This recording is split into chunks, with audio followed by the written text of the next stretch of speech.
Welcome to the Fear and Greed Business News Afternoon Report for Tuesday, the 10th of September 2024. I'm Sean Aylmer. Every afternoon, we've got the 5 stories that happened today that you need to know about. Story number 1, the S&P ASX 200 closed up 0.3% today to 8,012 points, having earlier in the day been up quite a bit more. The banks keep giving, with Commonwealth Bank today hitting a new record high of $145.24 a share. Macquarie Group hit a new record also of $228.50 a share, while Westpac, National Australia Bank and ANZ are trading above or at 7-year highs. It came after UBS analysts suggested investors choose banks over miners, arguing that even at these elevated prices, the big banks are likely to do better than the resource companies.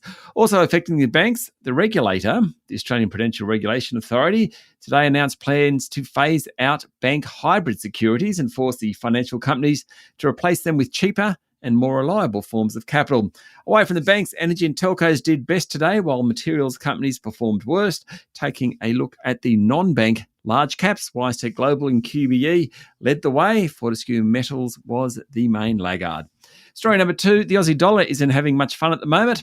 It's trading around 66.5 US cents, hit by fears of an economic slowdown and disappointing economic data out of China. Oil prices have edged up again on the back of Hurricane Francine shutting down drilling operations in Texas. Still, it's trading close to 3-year lows. Gold's buying $2,500 an ounce, and there has been a jump in iron ore prices on hopes that maybe Beijing will provide some stimulus to the Chinese economy. Story number 3, consumer sentiment has fallen on the back of fears about the economic outlook and the jobs market. The Westpac Melbourne Institute Index of Consumer Sentiment fell 0.5%, meaning pessimism has been the dominant emotion for more than 2 years.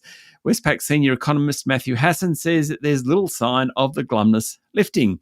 Consumers are less worried about interest rates rising and believe the cost of living crisis has eased somewhat, but they do fear where the economy is heading and what that means for employment. The survey also shows home buyer sentiment improved slightly and house price expectations have cooled in Victoria and New South Wales. Story number 4, well, the news wasn't any better in the business sector, with both sentiment and conditions tumbling, according to the monthly National Australia Bank survey. The business sector has been the brighter part of the economy, but now, as NAB Chief Economist Alan Oster says, conditions, which measures jobs, sales and profitability, are fairly clearly below average compared to the history of the survey. Business confidence has now fallen to negative levels, meaning that business is pessimistic.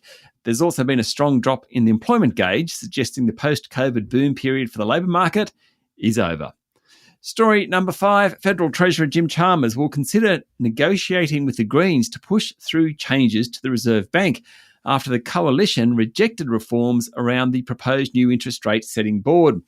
The country's central bank really is becoming a political football that won't help good economic policy making.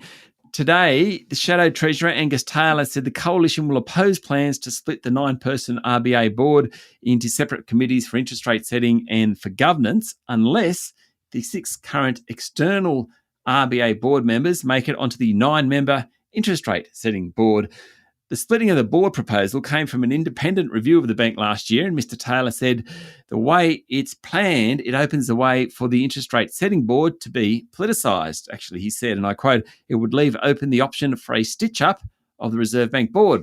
With legislation needed to pass Parliament, Dr. Chalmers said the coalition's decision was irresponsible and disappointing, and he'll now consider negotiating with the Greens. For their part, the Greens have made it clear that it wants any new legislation to retain the Treasurer's veto power over the Reserve Bank, a power that's already there, but it's never been used in the 64-year history of the central bank. That's it for the afternoon report for Tuesday, the 10th of September 2024. Don't forget to hit follow on the podcast and find Fear and Greed on LinkedIn, Instagram, X, TikTok and Facebook. Join Michael Thompson and I tomorrow morning for the Fast 5 by Fear and Greed, the top 5 business stories you need to know in just 5 minutes. I'm Sean Aylmer. Enjoy your evening.